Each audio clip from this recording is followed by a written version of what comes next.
What's up, you guys? I got another episode of Thinking with Mike, and today we've got a really great one. Michelle Christopher is with me again, and we get into the nuts and bolts of making your goals, like from start into reality, and what do you do once you've created them? So stay tuned. It's going to be awesome. I was thinking about achieving goals and like how people achieve goals. Yep. And just going through like simple step by step. And I think that a lot of people get intimidated by goals because they always are afraid they're going to fail. Like they fail ahead of time. And so they don't even set them. Or they're like, I don't even know, because I feel like, the first step is knowing what you want. And so I kind of step through like a 1 through 4, 1 through 5, what you can do. And then I also have ideas of like ways to make it easy for people who don't know what they want, because I think that a lot of people are like, how did you do it? I had something in mind. Like I had a destination that I wanted to, be at. And it wasn't really like, it didn't have to be like in permanent marker. I just like had an idea. And I didn't necessarily hit that idea 100%, but I got close enough that I'm doing pretty good. Yeah. So I think that just helping people get ideas of like, but I don't know what I want. And as soon as you say, I don't know, then your brain stops working. Yep. And so when we get into it and we're like, okay, what are some ideas? I have some really fun, creative ideas that I went in my former life, in my prior corporate job, we used to do this thing called Start, Stop, Keep. And we talked a little bit about this on the last podcast when you and I hung out. You can use this method, the Start, Stop, Continue. And I think there's a book on it. I need to look it up. But anyway, but you can use it to help define your goals. I just thought this was like such a fun idea because we did all of our personal development doing Start, Stop, Keep. And that can help people. Like, because a lot of people... Explain it.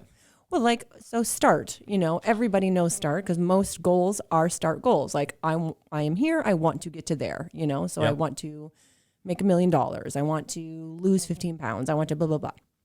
And so people know START goals, but I think they think all goals are START goals. But I think that, some of it, you're going to have to start doing things and you're going to have to stop doing things in order to reach those.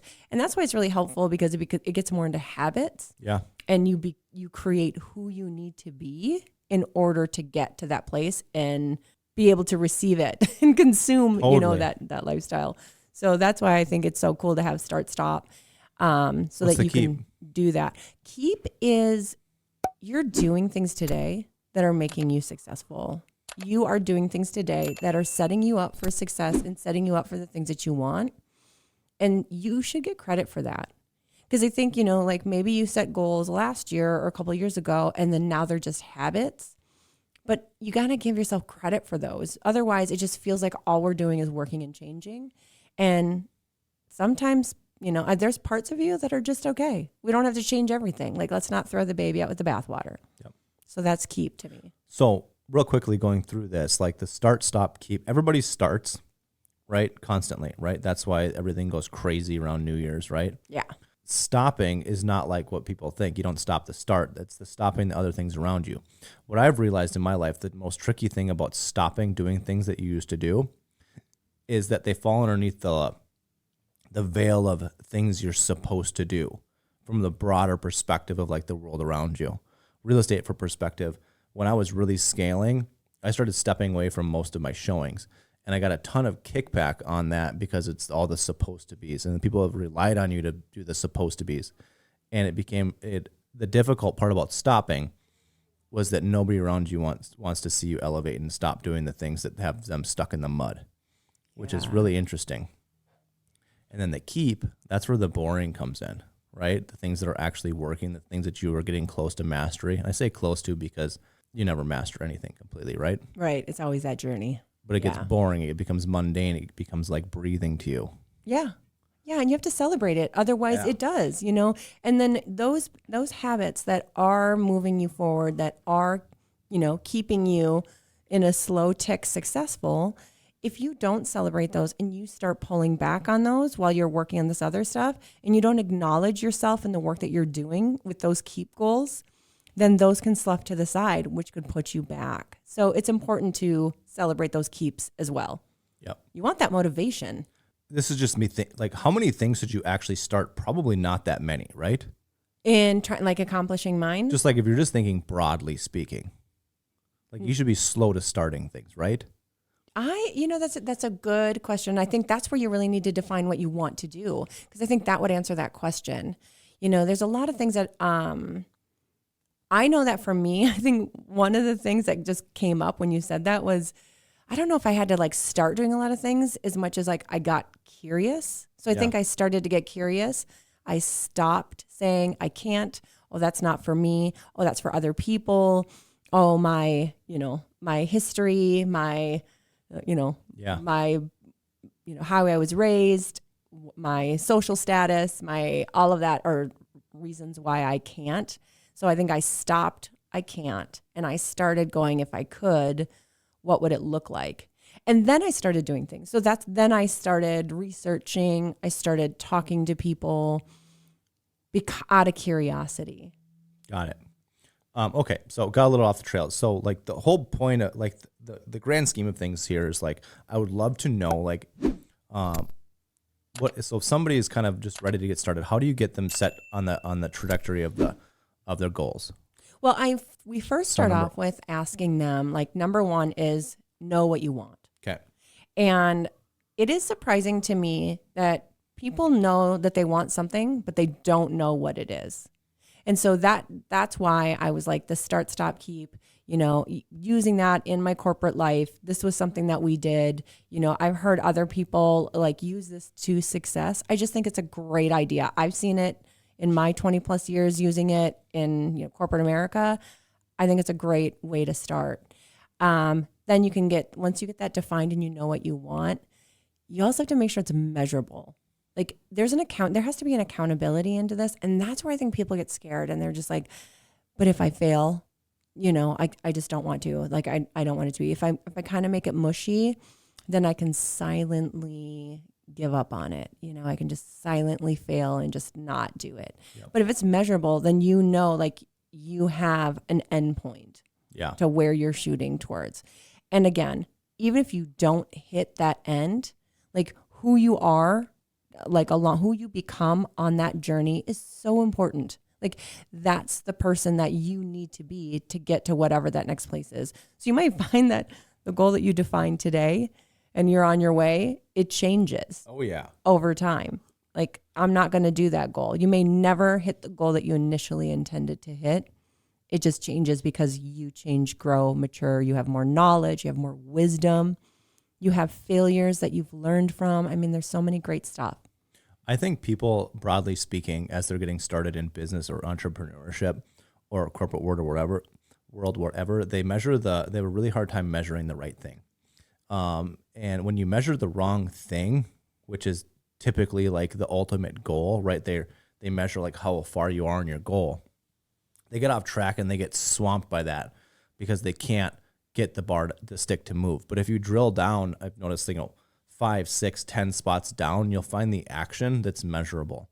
That's something that you can actually do about it today. So for example, in real estate, you can measure the amount of outbound phone calls that you make per day.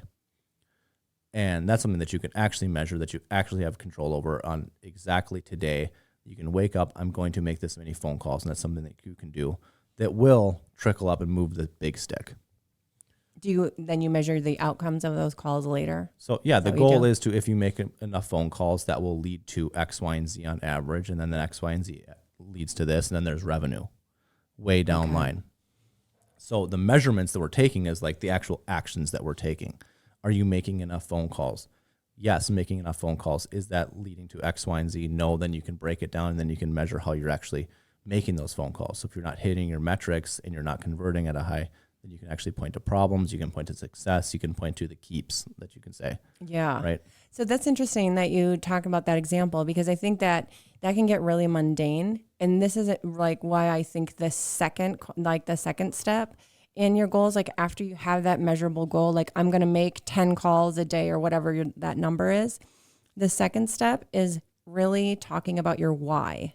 Why are you making those? Like, you need to, when you set a goal, whether it's to be like, find the love of your life, or, you know, make $1,000 or whatever it is, you want to know why. Like, why are you doing that? Why do you want that goal? What does that feel like? Like imagine yourself having that relationship that you are, you know, planning to have or you want to have, or imagine yourself making that, you know, $1,000 that you wanted to make. And when you imagine yourself doing that and you imagine yourself completing that goal, you get a hit of dopamine for that. Like, there's science in why we have people do like visualization. The science is like, your brain doesn't know that you actually didn't hit it, and it gives you dopamine. It gives you reward, like our internal natural reward system. So you get that reward that you got it. Plus, if you're grateful, like I'm in the relationship that I want to be in, or I've made my $1,000, I can see myself, I got my $1,000, woohoo, I'm celebrating it. And then you move into like gratuity, then you dump serotonin. And that little cocktail right there, that little natural cocktail, like those are the motivators to get you to take any action. Because there's going to be times where you're going to not want to make those 10 calls that you're talking about. And it's going to be like mundane and boring. It's going to suck. It's going to suck. And your why has got to get you out of bed and get you on that phone. Your why is going to be the thing that's going to help you get over that hump. Specifically speaking about like those actions, it's only the first phone call that you have to push through. It's true, right? Me. Yeah. It's just the first one. Because once you make the first one and you make it, the darkness falls off you. Yes. And it starts to become fun. It's probably because of that dopamine hit of actually doing something. Taking that action. Yeah. Correct. Yep. You get a reward for that. Now, that being said, when we're talking about, if we want to talk about something specific about phone calls, which I think this is an important thing, it's just like, I can't make phone calls forever. And it's like, yes, absolutely shouldn't have to. And that's where you're going to talk about the stops coming in there. At what point do you stop doing that? And how do you stop doing that becomes the major question. So like at this point in my career, I very rarely make phone calls. I'll go months without making an outgoing phone call. But why do you no longer need to make phone calls? Because I haven't wasted it in the meantime. That's about it. So you have... There's other goals that you're working on, right? Yeah. So you can get stuck in the trenches, but like in real estate, the goal is to elevate yourself above, collect all of your clients, keep them, take care of them, live life with them. Yeah. So that you're out of the trenches of that. And so your work changes. So you make your calls, you get your clients, and now you have enough clients that you no longer need to make phone calls. You Correct. now just need to cultivate those clients. Those clients are going to bring on referrals. They're going to buy multiple, like me. I buy multiple from you. Well, you start having fun with it too. Yeah. So like outgoing, meeting strangers, it's hard for me, right? It's something that I don't love to do. I really like hanging out with my sphere. And so all of your work for me has actually turned into something that's much more easy to do. A referral, for whatever reason, if I've never met them, doesn't matter. I show up and it's like super fun. Yeah. And that can grow as well. So my work no longer looks like phone calls every day. It looks like hanging out with my sphere. But you met your goal. Mm-hmm. So you started, that was a start goal. I have to make X number of calls. I have to make 10 calls a day until I get to X number of clients that I can cultivate. And you could even like stop or start or pull back on the number. Like I have to make 10 calls until I get 5 clients. Once I get 5 clients, I can scale that down to 5 calls a day and then get yourself down to 0. So you could wean off depending. It's really going to depend on what your goal is. But like if your goal is to get stronger and you want to go to the gym, you know, your example about that first phone call, like just motivating yourself to like just sit down, pick up the phone, you know, get yourself there and make that first call.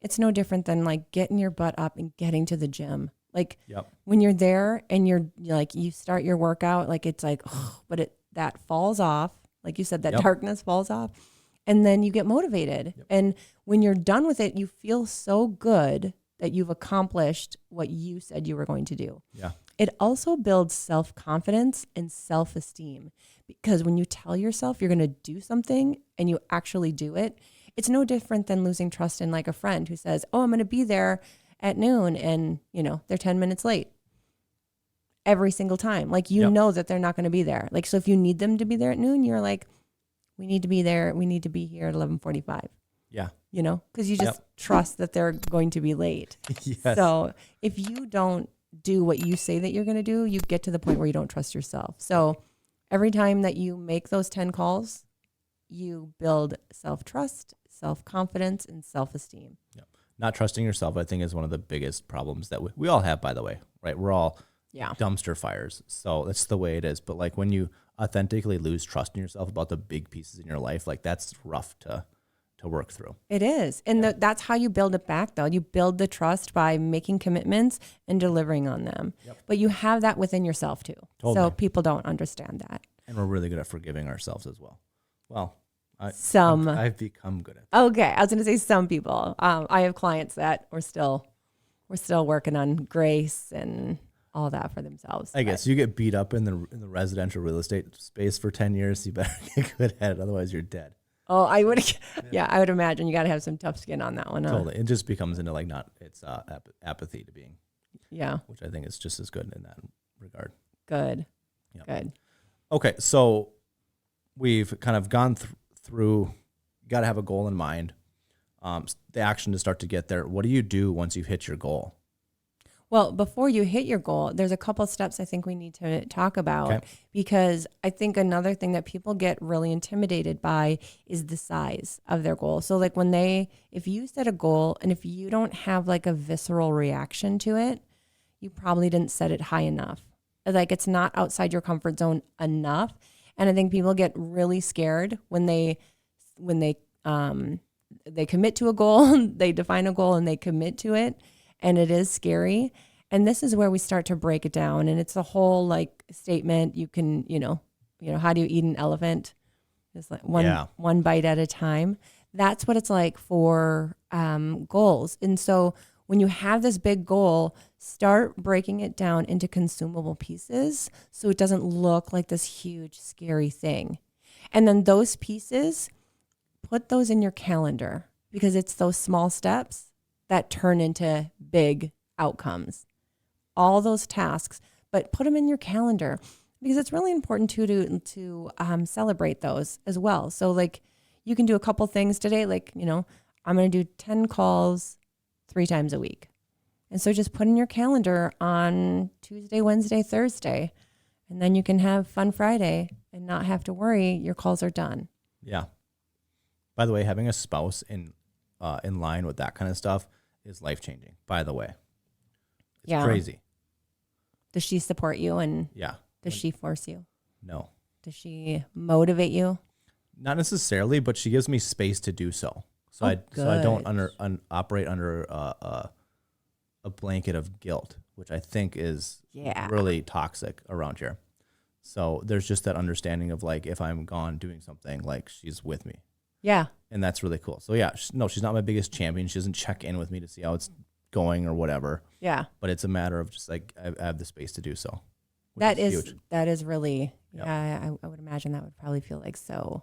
But I guess I didn't even think about that from a male perspective. I wonder if there's a lot of men out there that, may struggle with that or would love that and have that, and just haven't acknowledged or weren't consciously aware of that they have a partner that's, out there supporting them. We're in it together, right? Yeah, that's so good. Yeah, and it became with being like ridiculously honest with her early, right? So like the conversations, oh, you're going to work and so we can't do X, Y, and Z. It's like, yes, that's what I'm going to do. That's why. And that actually gave her the platform of understanding of that, right? Does that make sense? And so she was able to kind of build our life around that, where we can do all the fun things. But yeah, if work is there, like that's part of how the machine works. She just knows. But you're doing it for the both of you. Totally. I love that you're like, we're in this together. Yep. Because you're doing one thing for the both of you, and then she's doing something for the both of you. And it's the betterment of your life together. Yeah. It's so good. Yeah, and the counter to that would be me collapsing and being like, oh, when she says, so you're going to do that and that. And it's like, oh, I'll flip things around and I'll make sure I do this and do that. And now I'm lying, right? Because like I'm dying inside. And now I'm not having a good time at the family time. And then things are getting behind and everything like that. So like just being like openly and super honest about it. Yeah. Like we're absolutely going to be working during that time. That sounds like a growth journey. Was that a growth journey Oh, for yeah. you? God, that's like so cool that was the that was the end, that you came to that place. Correct. And it didn't look like anybody thought it would look. Oh, I would imagine. Like I think people like when they first get married, even people who've been married and they're just kind of in this cycle, they may not even know, and they just may be spiraling in the same cycle that you just talked about and never make it to where you guys have. That's cool. We really like it. But yeah, it probably doesn't sound like you think it sounds. No, that's why I think it's so great that you just pointed out, because it's such a great, So guys, look for that. Is this happening? Do you have that in your relationship? Do you want it? It's basically like being honest with each other, right? I want my wife to be honest with me when she wants to do something, even if it's not necessarily what I had in my mind. Yeah. Yeah. Otherwise, you end up just lying to each other about your lives, and you're never together, which is crazy. Yeah, it's such a separation. Yeah, that's you don't even know it, and it's not even intended. Like, correct. Why did you marry that person? Right. So funny. Yep. This also reminds me too, like some of this conversation about, the saying, "Eat the biggest frog first." Okay. Have you heard that saying? Yes. Yeah. I use this with my 8-year-old, and it's funny because now she repeats it back to me. It's a really good motivation. But those who don't know, eating the biggest frog first, it's really about like each of the tasks that you have, like the one that you hate, the one that is the worst. So if making those calls are the worst, then start them first thing Monday morning and just bang it out. Eat that big frog first, then it's done. That's tons of wisdom in that. This is one that I've worked out in real estate, is because it's like, I also don't like going to bed with the frog. Like I like that frog. Open task. But I don't know if you can stomp it out late at night. So that's a weird one, because it might just get bigger. Yeah. Yeah. Well, and you can't sleep. You can't do any of that. Totally. I know, you just toss and turn, and it's ridiculous. Yeah. Yep. Yeah. It interrupts your whole life. I think there's a deeper piece that can allow even the biggest frogs to let you sleep. That's what I've been working on. That's been my journey.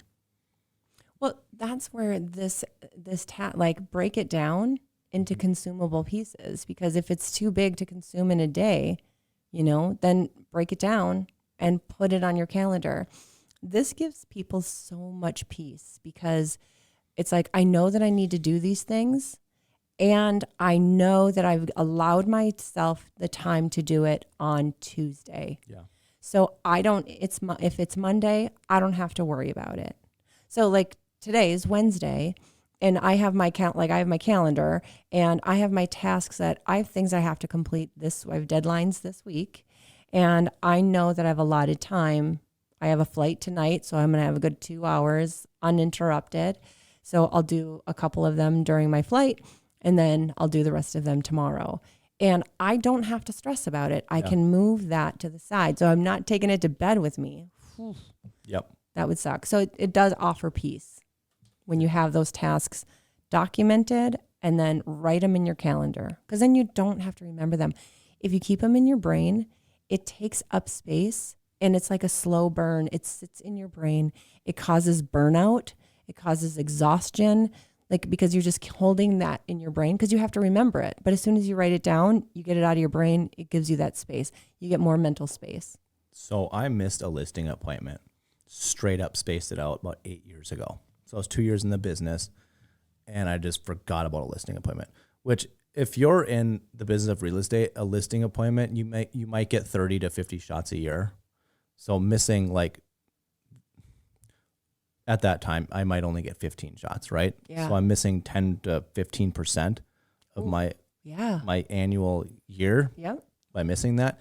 And after that day, it was the best money I've ever spent. So that listing probably cost me $15,000 to $25,000, right? It's the best $25,000 I've ever spent, because it anchored me in my calendar. And it's crazy. So much so that even last night, like, I was in the garage. It was like 2:30, and Anne Marie came up to me and she goes, "Aren't you leaving to go play disc golf yet?" I'm like, "I don't know." And she goes, "What are you talking about? It's in the calendars. We share a calendar." Yeah. That's how much I lean on it, is that I didn't even think about looking at it, because I know that I'm going to get the reminder. It's going to give me sufficient time to get the reminder, and then I'll deal with it when it comes to it. And so I don't even remember anything outside of booking it. And then 30 minutes beforehand, it says, "Hey, you're doing this." And I'll be in the right spot because of the calendar. Right. And I can just go and act on it. And that's so, like, there's so many great things that you get from that. You get the opportunity to be present because you're not focused on all of the things. Totally. You know what I mean? You're not like, I have to do this and I have to do that. And what time is that? And how am I going to work it in? And like, you're not going over and over your task list and your calendar because it's in there and you've already planned. I love that you plan for travel and everything. Like, Oh yeah. how much time it's going to take me to get there. I should give myself a couple minutes to settle in, all of that. You know, it's going to give you so much peace, and then you can be present. So I don't know what you're doing in the garage. I hope it was fun, and I hope you were I was all building there. a chair. It was awesome. Okay, all and all there too. That's awesome. Yeah. Otherwise, I couldn't like middays used to be really hard because real estate's weird. I might have 3 appointments in the morning, do nothing for 6 hours, and then I'll be out on appointments for the next 3 hours. Yeah. So it's weird, and it's tough to enjoy the middle space of your day when you're kind of in this weird ambiguous like spot. Anybody who works like afternoons, I don't know, you get that vibe like when I used to work part-time jobs and you had like work that started like 2 or 3. I'd have a hard time enjoying the morning because it was always looming. Yeah. Did you ever get that? Yes. Oh, I think a lot of people do. So I might as well have just have been at work all day because like my mind's already there. But the calendar's allowed me to do that. That is really great because it's going to fully make you present then. So Totally. you can enjoy those breaks. Yep. And Anne-Marie, who likes to plan well in advance, know exactly what we're doing at every step of the way. Yeah. Which I don't like to do at all. She can do so because she sees all my calendars. She can see everything I'm going to be doing. Yeah. Yep. And then she's like, and she knows when you're going to be back. So much so, like, what are you doing here still? Right? Don't you have to leave? Like, You got. I don't know. I haven't looked at my calendar yet. Yep.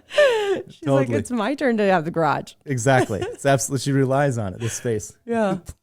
Yeah. After this meeting, can you please leave the house? 'Cause I just want to be home alone. It's like, yeah. That's so funny. Yeah. That's good though. Yeah, That's no, good. calendar is life changing. And then if you need like extra reminder, I make sure to set like a Siri on my phone to like remind me to look at my calendar if it's like a phone call or something. Yeah. Yep. It's good to have those. My husband does a really great job of reminders and even just like networking reminders. This is a really great like business tip. You know, set reminders in your phone to contact people on a monthly basis just to check in, just to keep those relationships fresh. Like it's so good to do that. Even just like a quick note on LinkedIn or a text message or, hey, can we, catch up? It's so good. Make sure that you set those reminders because you forget, Totally. you forget and you're just like, oh, I need to reach out to that person. Yeah. At first, my like sphere used to get like, they used to make fun of me for it, right? Because if we were going to lunch or we were going to chat, I'd send them a calendar invite and they'd know about it. And then as time has passed, they've gone to appreciate it because all the other friendships who don't prioritize the things like systematized like that, they fall away and they don't happen. Well, it's the only thing that we don't have like an infinite amount of. It's time. So it's important that we spend it the way we want to. Yep. Yeah, I don't know. I love my calendar. I'm glad you brought it up. Yeah, it is. It's important. Well, and like I said, it's the thing that's going to give you that peace of mind. You're going to be able to accomplish your goal. All of your goals are accomplished in your weekly tasks. Yes. That's where they're accomplished. It's not like this big win. It's not like a lottery win where it's just like one and done and, this big thing happened.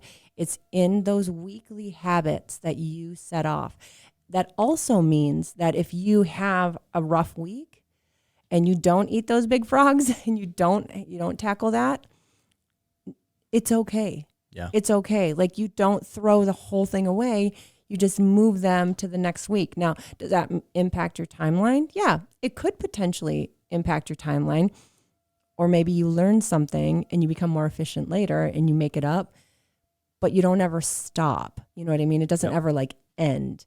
I know a lot of people that are like, I have to start over. Now I'm like, I don't think you really start over because you learned something from that last experience. Like even if it was learning how hard it was to get there or how hard it was to do, you have to plan for that a little bit better this time and give yourself that mental, strength and resiliency. But I don't think you ever start over. I just think you start again. Totally. With additional information. Yeah. And along the way, you're constantly like screwing up, bumping along and keep in mind that like, you never notice when you're at like your end goal, right? Like my life today is my like former's dream life, right? Yeah. So it's like the dream life of the dream life, like several, and it doesn't feel that way. So Yeah, all you get is right now. So there's no sense in like the getting caught in the struggle of today because you only get to enjoy now, right? Well, and that's why I think it's so important to document the measurement, because then you know that you have arrived. You've arrived. And you need to take a moment and you need to celebrate that, because, joy and happiness, everybody's like, I just want to be happy. I just want to be happy. I just want my kids to be happy. I just want, I don't think that happiness is a state. I don't Not think even it's close. like you just get to happy. I think that you can be happier and you can build a happier life with moments of joy. And the only way that you do that is by celebrating those moments along the way. And have you ever accomplished anything? I think we talked about this on another podcast where gold medal winners, like people who accomplish gold medals, like in the Olympics, like they're so excited and they're like they've reached their peak and they're just like, whoa, this is so good. Like what a major milestone. And then like they have like this hangover, this like goal hangover. And then they just kind of sit there. Yep. And I think that people who don't celebrate along the way put so much emphasis on the end, on the actual accomplishing of that goal, that they forget that it's the journey and who they are becoming and the relationship they're building with themselves, like how important that is. And I think we need to do a better job celebrating that. I think there's a deep, deep internal peace that you can pursue that stands through the ups and downs, the ebbs and flows. Yeah, but it has to take work. Like that's going to, and I think you should acknowledge that and you should give yourself credit. So my mind goes to like, when I try to like visualize how to like do these things, it goes to like a round of professional golf, right? Where there's a stoicism, there's moments of like success and excitement. And at the climax of it, there's excitement, but then there's that calming, they shake hands, win or lose, and they just move on. So there's periods of joy, there's downsides, but they all leave and they're all calm, shaking hands, and they move on. I don't know. That's how I visualize it. For the accomplishments of a goal. Just lifing. And is the shaking hands like the end?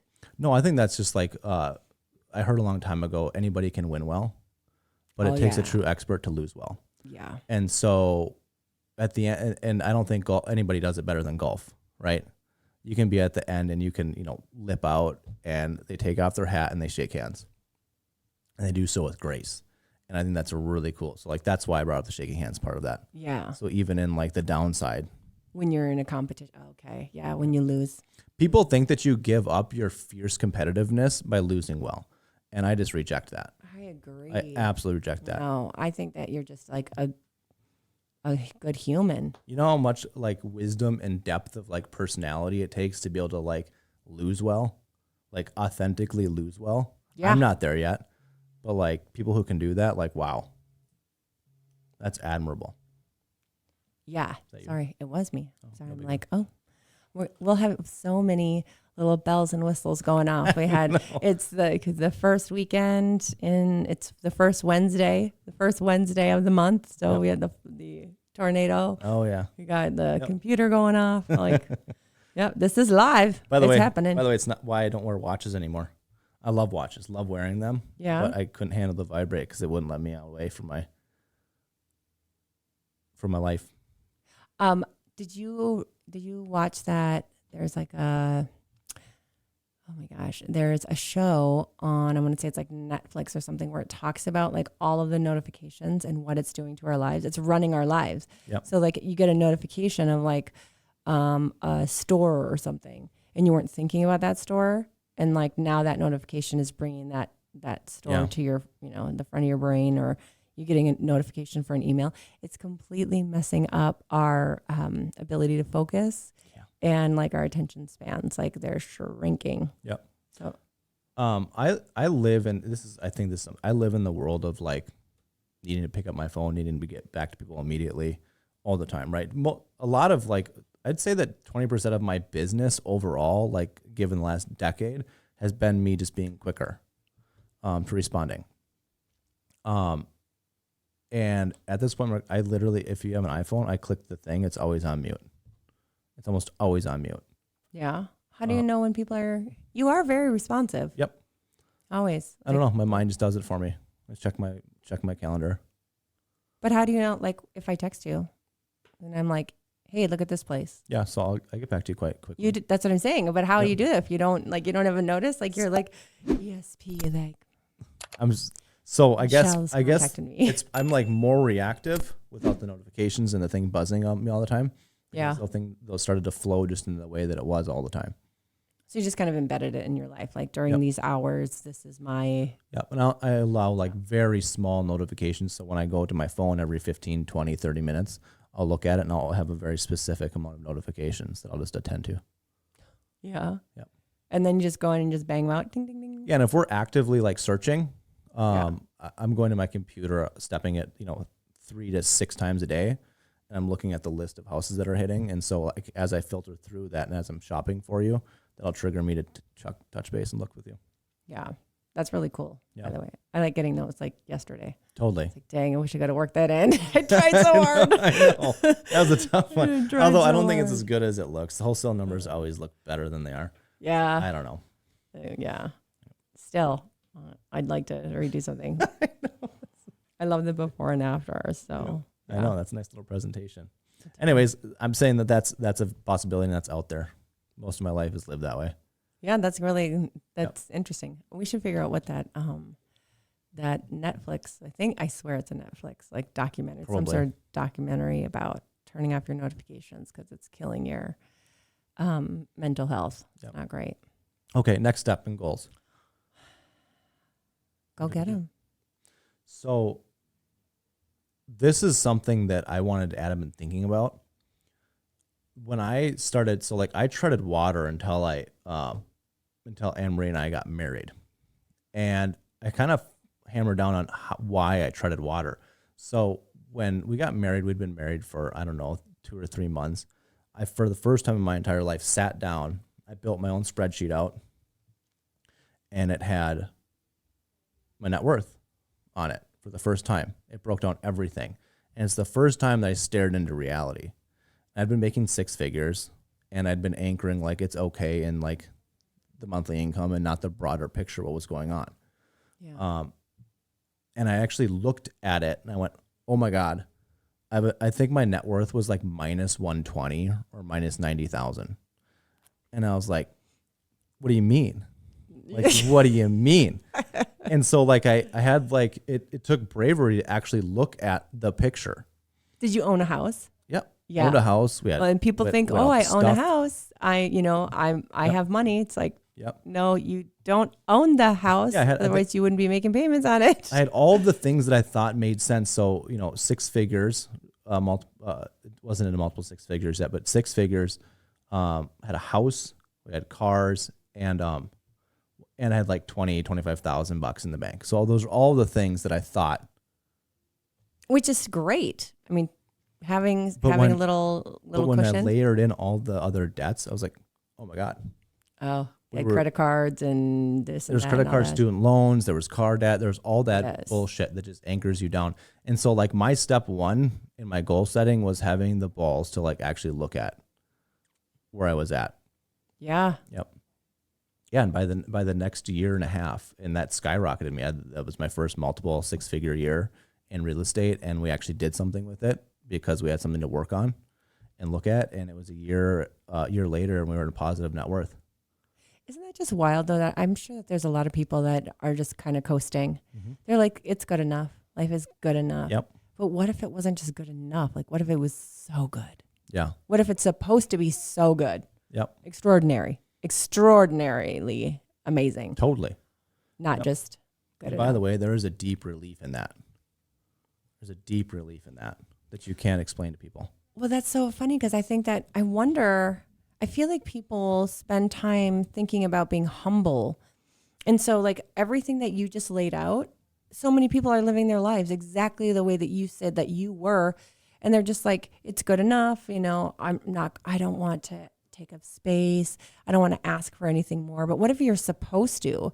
What if you're supposed to take a good look at yourself like you did and say, hey, hold on a second. Like I'm kind of blowing smoke up my own tail over here. You can go deeper this down that is- path. Like I could have Yeah. easily tripled that.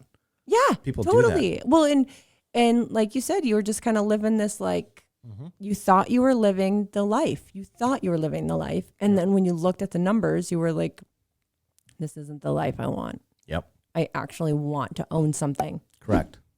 Yeah. Yeah. My death was a detriment to everybody around me at that time. Yeah, like oh gosh, There's no life insurance in place. There was just a bunch of shitty debt. yeah, Yeah. And that's part of being married. It's like, okay. yeah. I don't want to leave you in that. Yep. Oh my gosh. Yep. Yeah. Yeah, I was doing a men's study early the guy said, he said something like, men, if you have a wife and children, like get life insurance. Like don't be an ass. Yeah, and I think it should go both ways. Oh, I yeah. think that everybody should. You know, I mean, Yep.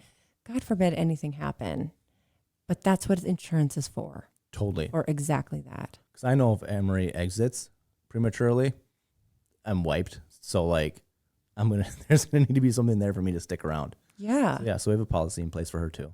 yeah. I think that's really smart, Yep. and support and help. You know, like you have a little. Yep. There And needs to be just, enough like, there for me having to to- like do nothing for quite a while. Yeah, and get Yep. your mind and get your health. Yes, exactly, and Yep, have totally. support for your daughter. Yep. Gosh, that's so true. Yep.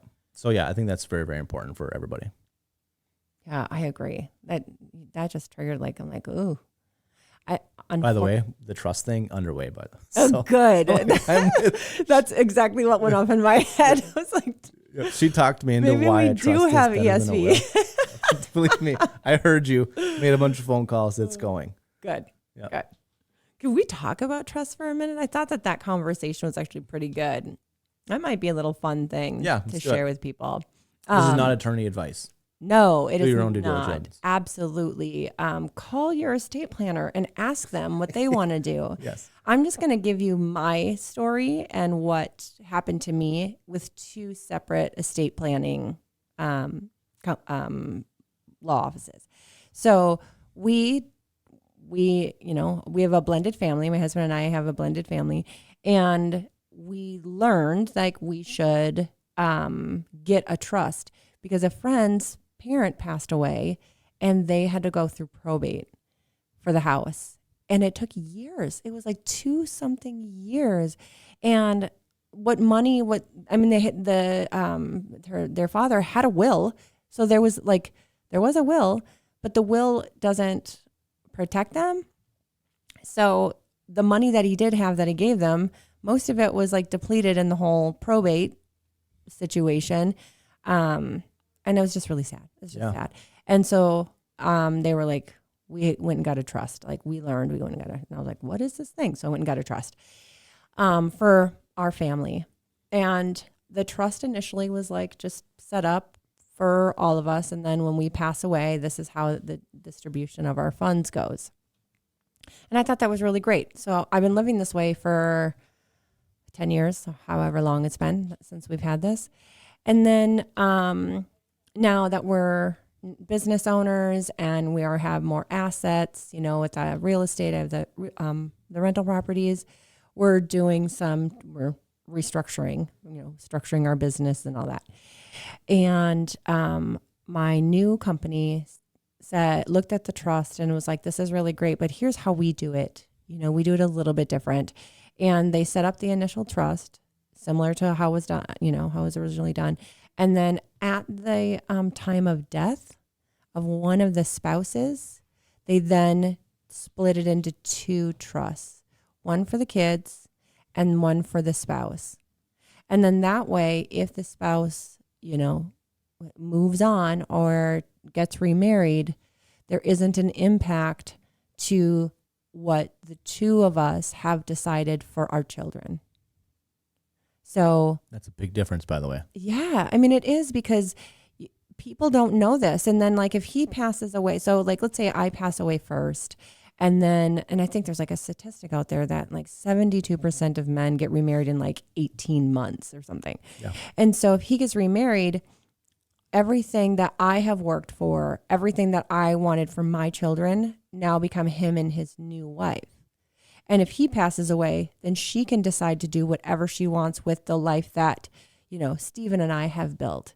And so having this second layer, that means that Stephen and I get to decide when we are in our best right minds, right, what we want for our children. And so that automatically goes into their trust, which again, if I pass away, Stephen will have his trust.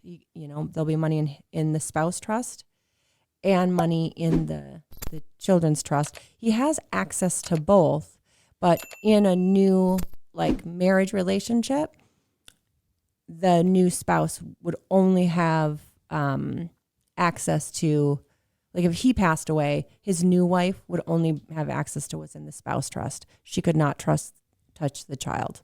Yeah. So this is how evil, new stepmoms end up cutting, or and stepmoms dads. and dads. Come on. I just think that way. This is how evil step parents end up cutting children out of wills. Or things could change too. You know what I mean? Even if it's not a step, maybe it's not even an evil step situation. It could be. It totally could be. It also could be there were decisions that were made later, and then, maybe he changed his mind while being remarried. His kids are older, and so he decided to shift around the money. Yep. But that was not the decision that the two who made the kids together decided. Do you know what I mean? Yep. So if Stephen passed away first, then I would have my spousal trust, and I would also be the executor of the kids trust too, right? Yeah. And then upon my death, then they each individually would get their own. Yeah. But whoever, I don't know, that remarried, we talked about that, women have a 30% remarry rate. So, it is good. Yeah. It also speaks to which sex is easier to live with. I don't know, right? But so no, I don't know. That's not a statistic really. But no, but I'm so if I got remarried, then just my new husband and he would only be able to get that. Yeah. And I would hope that he would give that to my children. Totally. Most good people do that, but yeah. In the articles, in the news, the things you hear about, it doesn't. Just that. Yeah, it doesn't happen. So it's just a really good way to set it up. So have your family trust, and then upon death, create a spouse trust, and then if you have children, then a family trust. Cool. And it's okay for that spouse who is living to be the executor on both. Yeah, which makes a lot of sense. Yeah. Except for in cases of dementia. How do you handle that? Oh, I think that there's things in there. It was really cool. They went through all these different incapacitated, mental illness, because some, mental illnesses, dementia. I don't even know if they call dementia a mental illness or if it's just a brain and a brain illness, right. A physical illness. I don't know. And then they also had provisions for chemical dependency. Got it. So, if there was any situation. Because that's where I think things get really goofy, even with these trusts, is that, ex-spouse gets to be 80, 90 years old, lose their marbles a little bit, and they find someone else that comes in there and gets them to directive and all that kind of stuff. Well, and like you said, how many times have we seen this? That Anna Nicole Smith is a really great story. Yep. That's, exactly that, where, something, and I don't know what his mental state was. I'm not a doctor or whatever. Obviously not good. Yeah. Who in the right mind would divert 500 million? Is that what it was? It's crazy. Away from his children. Yeah. Well, I guess there's reasons for that too. Yeah. If they're estranged, I don't know what that. Not everybody, a lot of times lottery is a perfect example for this. People given money can actually destroy them. Yes, it happens a lot. The more people that happens to than not. That also has to do with becoming who you need to be able to receive that. And I was talking about, that from a goal perspective, that's why it's important that you go through those steps and you celebrate them because the people who win lotteries, they don't have the capacity as a human, as their self, to have that type of money. You have to grow into being able to.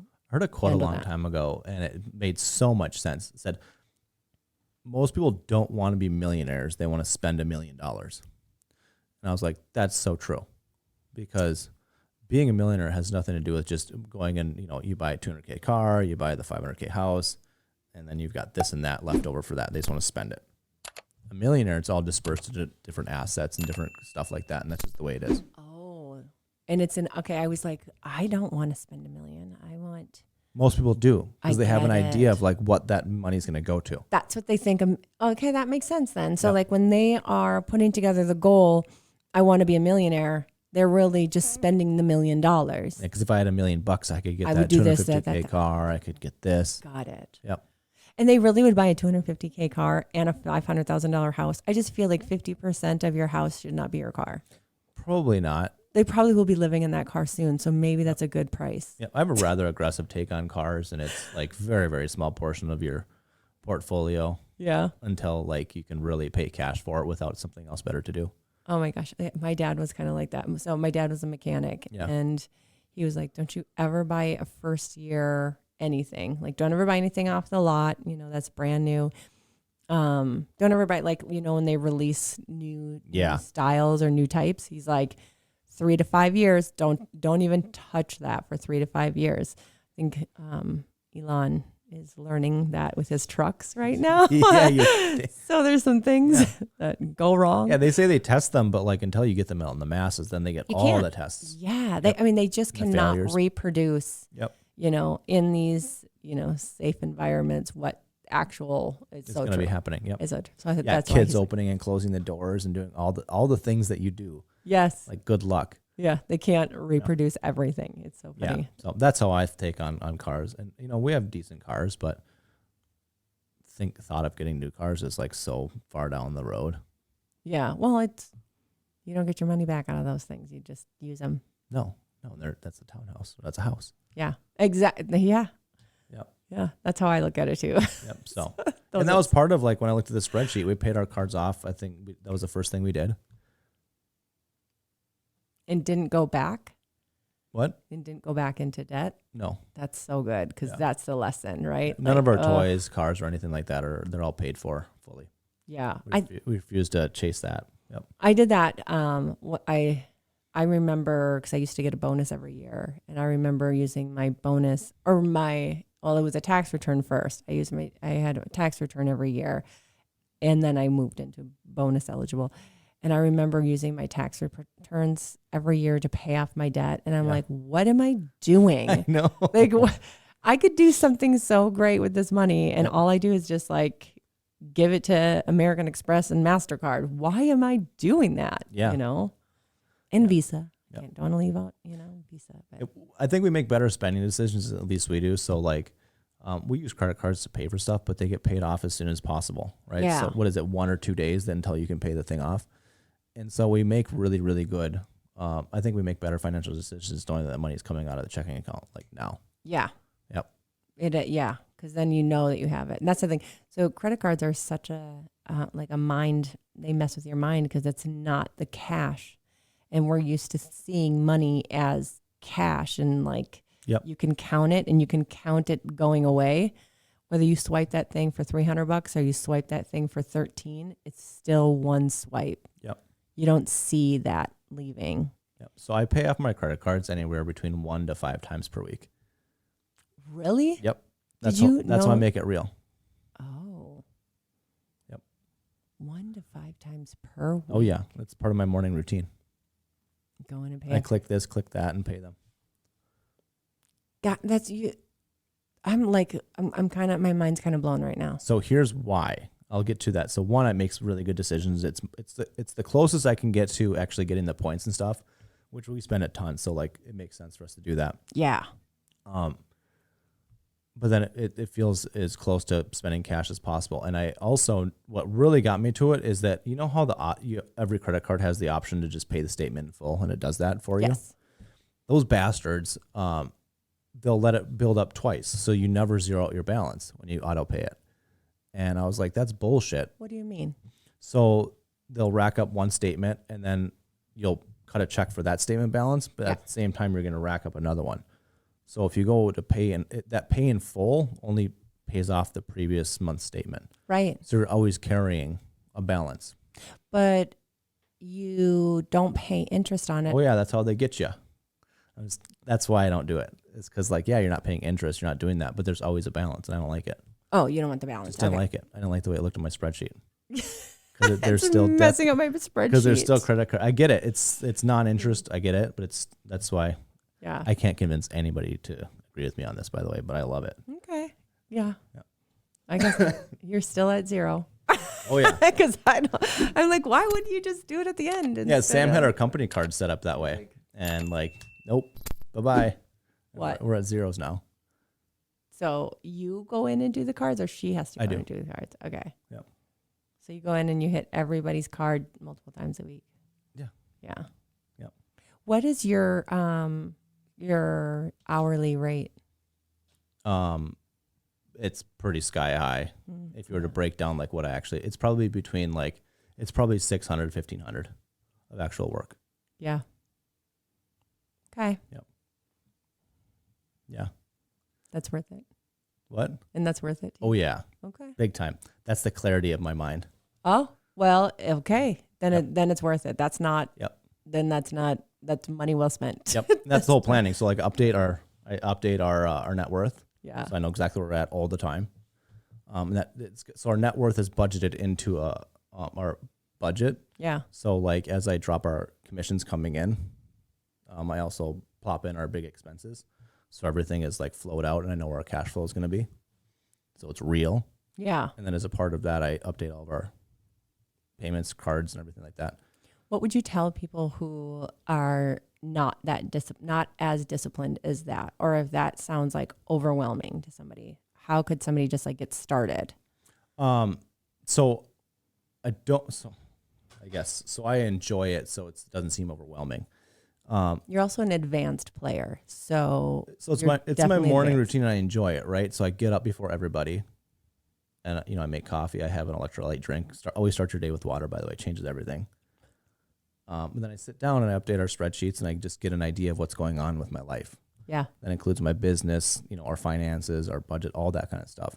So, somebody who's struggling to do that, like, I think you just need to be braver than that, because you're facing your life head on. Like, and that's what it is. Yeah. Being aware. Yep. I Just think being that aware I of think what's that we out there. can. I think the reason not to do that is because when you're peeking underneath the cover, and we love to put ourselves in our own little blissful ignorance. Like we do that to ourselves all the time. Oh yeah.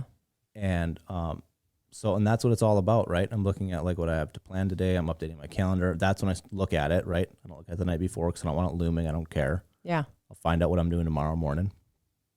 And so I think it's just a matter of bravery if I had to actually define it. Oh, that's so good. Maybe Yeah. what it takes. Yeah. Yeah. No, I think that's so good because you're right. People do. They talk themselves into and out of Yep. all the things. Like we are the authors of our own reality. Yep. We just write it however we want. We'll just tell the story however we want. So it's true. I also want it to be blatantly clear. If I die driving to work, Anne Marie can just like see it. It's all there. Yeah, she's got such a clear idea of what's God. That's so good too. I Yep. think Yep. because there's so many people that don't have that. I mean, how many times have you heard like so and so's husband or wife passed away and like they have no idea? Yep. I know so many women that have no idea what their financial life looks like, and they're just like, oh, well, my husband said that if something happens, call this person, and I'm just like, I have kids. There's Yep. no way that I'm gonna call some random. Yep. I understand like my husband is trust them, but I don't know them from Adam. Mm-hmm. So why would I? Yep. No, I want to show me our money. Yep. It's our money. Show me our money. Yeah. That stresses me out a little bit. That was a lot of the heart of it too. Yeah, that's so good. Yeah, I think. so I have a simple Google sheet. It's not simple, it's complex, but I've made it simple just for myself. So I've got one with all of our passwords, all of our accounts, which is like 150, by the way, at this point. It's Wow, crazy. really? But it's like as detailed like as our Shields accounts on there. It's like everything is in there. And then all the financial accounts are like in bold so that you can find them. But I have several people in my family copied on that, so that if Anne Marie and I go or anybody goes, like it's there, and they'll have a directive how to do that. Oh, that's a really smart idea. Yep. And I make notes in there. So this is with that. As of this date, our will is X, Y, and Z. And it's really nice. That's really nice too, because like it's a one stop shop. Correct. And you know where everything is. It's all there. Like there's not going to be some hidden money or untapped, because somebody didn't know. Yep. I watched this happen with, all of our wisdom is because you see somebody else screw it up. Yes. My grandma passed away a few years ago, and it was so discombobulated to the point where my mom happened to be there one day, and the mail showed up, and there was a account statement in the mail that she decided to open that had $100K and that wasn't anywhere. And she just happened to find it. Thank goodness. So just like weird stuff like that. And we know that happens because there's like billions of dollars of like just sitting out there. Yeah, money lost. that's like money that people haven't claimed. Unclaimed money is what straight up lost money. Yeah. Yep. So I watched that, and that's a lot of it involved it. Plus I enjoy it. Well, maybe you should start a business. See, I don't like teaching other people, and I don't like spreadsheet people. Even though you are one. So yeah. So most spreadsheet people use spreadsheets to always tell them why not. Oh, you think you'll so? find that the bulk of them are that way. Okay. Because you can make a spreadsheet say whatever you want to if you want it to. Can. Say why you can or why you can't. I love statistics. Yeah, and most people, the engineers out there, they're very, very difficult because you won't find a yes on a spreadsheet because there's a limitless of ways to say no. Yeah, but that's an interesting view. We used to use them all the time. All the time. And I was like, put together 3 scenarios for me, and I will be choosing one. So I needed it to get to the yes. Yep. So I always used it for the yes. And normally there was one that was like, I knew was very clear. Yep. And so often like, this is what we're going to show you, and this is what we think we should pick, and here's why. But let me just walk you through like how we did our analysis and da-da-da.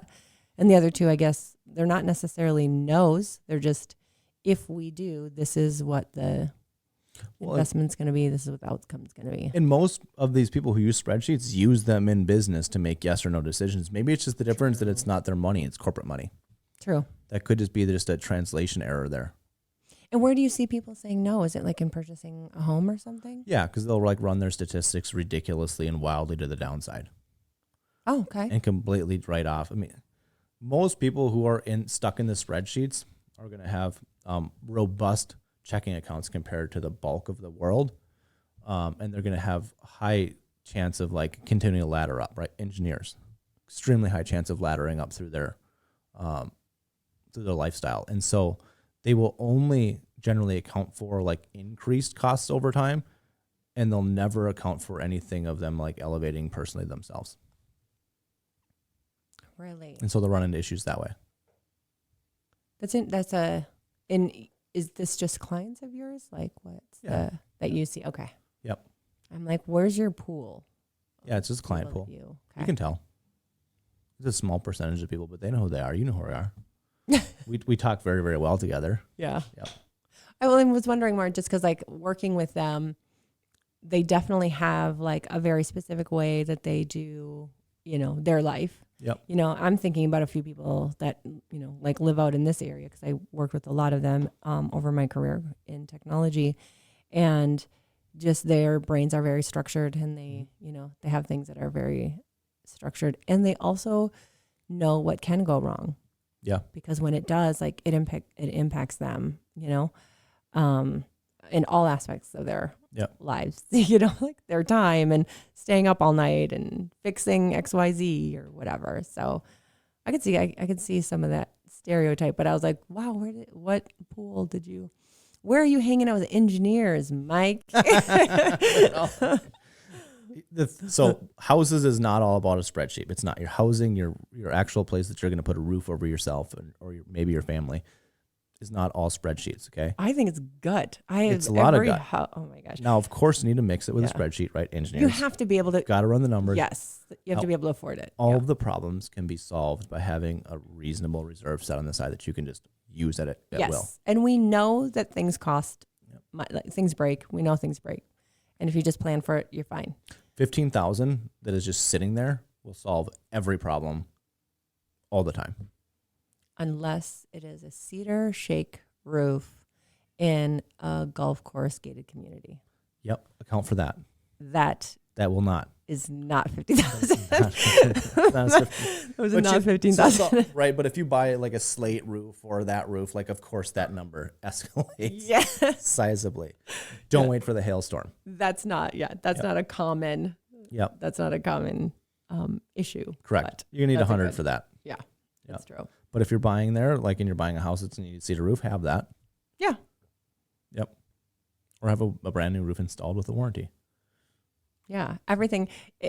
I work with my clients a lot on risk mitigation strategies and decision matrices. So like when we do risk or decision, we always put in like what is the decision, right? Or what is the potential risk?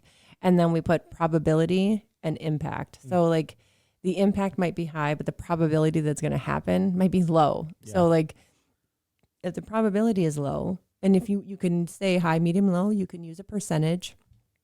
But if the probability is low, but the impact is high, sometimes that helps with helping people manage their minds around particular risks. Yeah. And also, they've done studies that people who are like in what they call low value cycles, or like they're scared, they're in a like low thoughts, depressed, sad, negative headspace, they're going to see risks at a higher potential than they truly are, than the facts show. And then the opposite's true for like happiness. They see risks as like not that big of a deal. I was talking with Sam about this yesterday. There's a portion of the community who constantly self-fulfills the problems. You probably know who you are. You think you're unlucky, but you are just worrying yourself right into the risks for everybody else. Yeah. It's crazy. All the craziest things happen to the people who grip the stick the hardest. Yeah. Every time. It's true. Yep. Yeah. And not be able to just like accept it as accept Yep. things for like, this is what they are. Yep. And then deal with them the way they are. They do try to control. Our side of the business, it comes through where like you're nitpicking every single like boilerplate contract to the point of like, oh my God. That's where it starts to show up on our end of things. Yeah. Right. These are all state generated documents and you're underwriting them to make sure that they're right. Yeah. Title work comes through and you're trying to change state generated like documents. That's not good. And so you start to see those people run into like the big issues with their houses and stuff like that.